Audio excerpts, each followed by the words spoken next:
দেখাচ্ছি, এই যে রানওয়েটা কক্সবাজার এয়ারপোর্টের এই যে রানওয়ে, এবারে এই রানওয়ে থেকে যে জায়গাটা, এই যে রানওয়ে শেষ হচ্ছে, এবারে ওটা এইদিকে দেখুন, এটা মহেশখালী কক্সবাজার এটা লাইন, এই দেখুন এই যে ক্রিক আপনি দেখছেন, এইটা মহেশখালী এটা চলে যাচ্ছে, তার মানে ওখান থেকে কোনো জিনিস আসবে স্ট্রেটওয়ে আপনার জলপথে, আপনার মহেশখালীতে যাবে, কেউ জানতে পারবে না।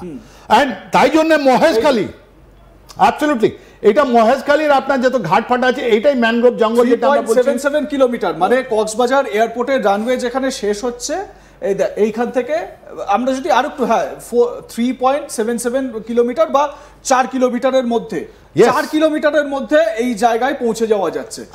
তাহলে নিশ্চিতভাবে ওই ইজিপশিয়ান এয়ারক্রাফটে এমন কিছু এসেছে যেটা মহেশখালী, যেটা আমরা আগের পর্বে আলোচনা করলাম, মহেশখালীতে নিউক্লিয়ার অস্ত্র রাখার বা নিউক্লিয়ার মেটেরিয়াল রাখার জন্য যেগুলো দরকার, নিশ্চিতভাবে সেরকমই কিছু এসেছে কি? অ্যাবসলিউটলি, এইটা ইন্ডিকেটর পাচ্ছি আমরা যে ওখানে একটা নিউক্লিয়ার ম্যাটেরিয়াল নিয়ে, যেটা ওয়েপন সিস্টেম বা ওতে যেটা ইস্তেমাল হবে, আইদার এটা ইরান থেকে এসছে বা অন্য কোনো জায়গাতে ওখানে লিক হয়েছে। তাই জন্য আপনি দেখুন এত কাছাকাছি আপনি দেখছেন 4 কিলোমিটার মধ্যে ওরা ওই জায়গাকে ইভ্যাকুয়েট করা দেওয়া হচ্ছে। তারপরে এই যে ম্যানগ্রোভ যেটা আছে, আজকে তো আপনি সেন্ট মার্টিনে তো কথা তো বলছেন না, কেন আজকে কথা বলছেন না? আপনি সেন্ট মার্টিনের কথা বলতে পারতেন, কিন্তু এখান থেকে লোক মহেশখালীতে গিয়ে বলছে তোমরা এটা ছেড়ে দাও।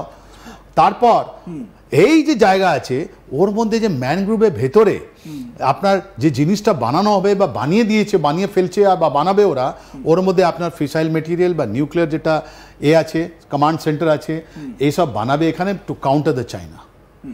দ্যাট ইজ দ্য ইন্ডিকেটার আমরা আজকে পাচ্ছি, যে এই যে আমরা মোহরা, যৌথ মোহরা, এটা দেখাবার জন্য কি আমরা আরাকান আর্মির জন্য এসেছি, বা আমরা রোহিঙ্গিয়াদের জন্য এসেছি, আমরা চায়না কন্টেন করার জন্য এসেছি, ইয়েস এসব ঠিক আছে, কিন্তু মূল উদ্দেশ্যটা কি আছে এখানে?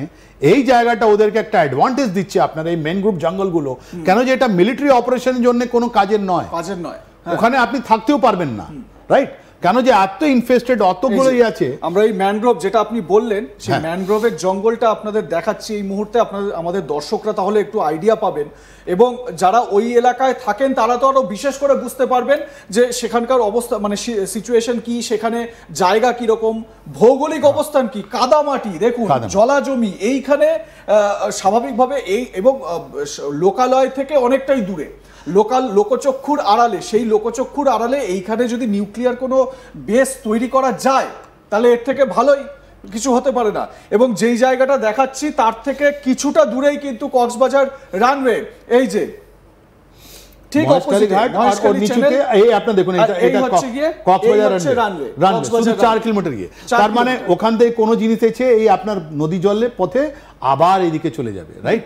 তো এই যে জিনিসটা আপনাকে, এটা কারো চোখে পড়ছে না, এই জিনিসটা কোনো লোকে কোনো জায়গায় এটা বেশি ডিসকাশন হচ্ছে না, কিন্তু আপনি যদি ডটগুলো কানেক্ট করেন, মাইন্সগুলো, ইউরেনিয়াম মাইন্সগুলো কোথায় আছে, আপনি যদি আগস্ট মাসের ইনসিডেন্ট দেখেন, জানুয়ারি মাসের ইনসিডেন্ট দেখেন, আবার এটা ইজিপশিয়ান যেটা এসছে স্পেশালাইজ এয়ারক্রাফট, যার ওখানে থাকার কোনো প্রশ্ন নেই, কেন যে এটা তো সদ্য প্যাসিফিক কমান্ড যেটা আছে, যদি থাকলে তুমি ইন্ডোনেশিয়ান ইয়া থাইল্যান্ডে তো আপনার ইউএস বেস আছে, ওখান থেকে আসতে পারতো, কিন্তু ওখান থেকে স্পেসিফিক একটা এয়ারক্রাফট যেটা আগেন যে ইজিপ্ট আছে আপনার, ইজিপশিয়ান যেটা আমরা কথা বলছি, ইজিপ্ট আপনার আমেরিকা থেকে অনেকগুলো পয়সা পায়, ওরা ওদের মিলিটারি অ্যালায়েন্সেস আছে জেনারেল সিসির ওখানে, তাহলে এই যে ওখানে এসছে এটা আপনার নিউক্লিয়ার জিনিসকে কুল ডাউন করার জন্যে বা একটা স্টোরেজ বানানোর জন্যে, বা এরা যখন এটা কক্সবাজারে আপনার যখন ওরা আপনার নিউক্লিয়ার আপনার সাবমারিনগুলো আনবে, ওদের রিফিউজগুলো স্টোর করার জন্য এটা আনা হচ্ছে। That is point 2।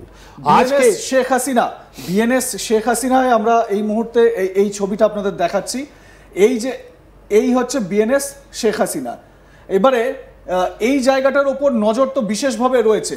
এবারে আপনি কিছুক্ষণ আগেই বললেন যে যৌথ মহড়া, হ্যাঁ ঠিক আছে বলুন, হ্যাঁ যৌথ মহড়া আমরা দেখছি শেখ হাসিনায় যদি নিউক্লিয়ার মেটেরিয়াল নিয়ে যেতে হয় তাহলে রোডটা হবে এই যে ঠিক যেটা আপনাদের দেখাচ্ছি, এই যে জলপথ, এই জলপথে কিন্তু এইখানে পৌঁছতে হবে তাহলে। এবং আরো একটা বিষয় হচ্ছে গিয়ে এটা মানে লোকচক্ষুর আড়ালে মানুষের চোখে পড়বে না সেই রকম ভাবে নিয়ে যাওয়া সম্ভব হবে। এই হচ্ছে সেই route, all under water under route. তাই জন্য আজকে ওদের পিএসও যিনি আছেন লেফটেন্যান্ট পিএসও যিনি আছেন ওনাকে আজকে চায়না ওখানে ডেকেছে, কেন এত গুরুত্বপূর্ণ হয়ে উঠছে এটা নিউক্লিয়ার জন্য। যদি যা আমেরিকা এখানে আনে ওটা ফিসাইল মেটেরিয়াল স্টোরেজ করার জন্য, ডিসপোজাল করার জন্য, বা ওখানে কোনো ফিসিল নিউক্লিয়ার মেটেরিয়ালগুলো ওখানে পাওয়া গেছে ওটাকে ঠান্ডা করার জন্য, এটা অনেক চিন্তার বিষয় এখানে হয়ে গেছে। এই যে আপনার রাখাইন প্রভিন্স আছে, এই আমাদের মেঘালয় আছে, এটা অনেক মানুষগুলো জানতে পারবে না, এটা টপ সিক্রেট। কোথায় থেকে কি আসছে না হয়তো 5 আই জানতে পারবে, বিকজ এটা আমেরিকা যদি শেয়ার করে ওর মধ্যে ইন্ডিয়া নয়, রাইট? তো ওরা কেন এসছে, কি কারণে এসছে, ওরা তো কাউকে ঢুকতে দিচ্ছে না। তো এই যে মহড়া আপনি দেখছেন, এই মহড়াটা আই ওয়াশ, এর থেকে বেশি জিনিস আছে ওখানে আমেরিকা।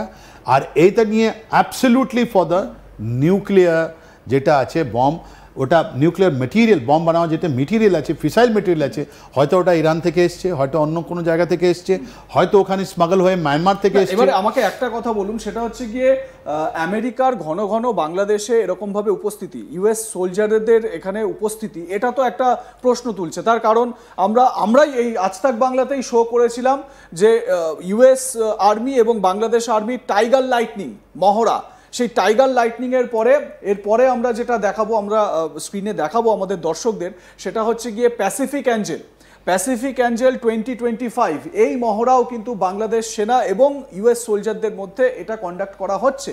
আমার প্রশ্ন হচ্ছে যে এত তোড়জোড়ের কি আছে? বাংলাদেশ কি, মানে যেটা নিয়ে বাংলাদেশ মিডিয়াও ভীষণ রকমভাবে প্রশ্ন উঠছে বা প্রশ্ন দেখাচ্ছে। আমরা যে C-130 যে প্লেনগুলো, সেগুলোর ছবি একটু দেখাই, যেগুলো চট্টগ্রাম এয়ারপোর্টে নেমেছে।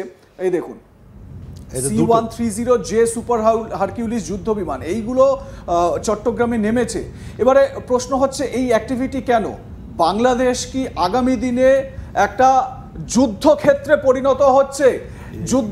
পরিণত হচ্ছে বাংলাদেশ? এই স্বাভাবিকভাবে এই প্রশ্নটা কিন্তু উঠছে। দেখুন, এটা তো আপনাকে সামরিক জিনিস আছে।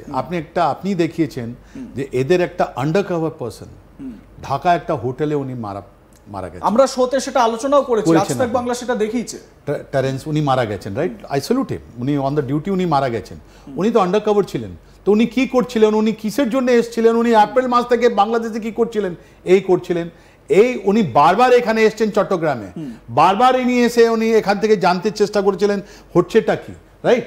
নাও উনি যে ডিসকভার করেছেন, এত উপরে চলে গেছেন হয়তো নিশ্চয়ই, তাই জন্য ওনাকে মারা হয়েছে মিস্টিরিয়াস কন্ডিশনে, কেউ কিছু বলছে না। এত টপ সিক্রেট অপারেশন ওখানে চলছে আমেরিকা, যেটা বাংলাদেশ নিয়ে করছে। এখন চায়নাও চিন্তিত আছে, মায়ানমার চিন্তিত আছে, অনেক লোক। কিন্তু আমেরিকার একটা জিনিস আছে, সেই অপারেশনে যেটা যাচ্ছে ওর আপনি গন্ধটা তো পাবেন, কিন্তু অ্যাকচুয়াল জিনিসটা আপনি পেতে পারবেন না। আমরা একটু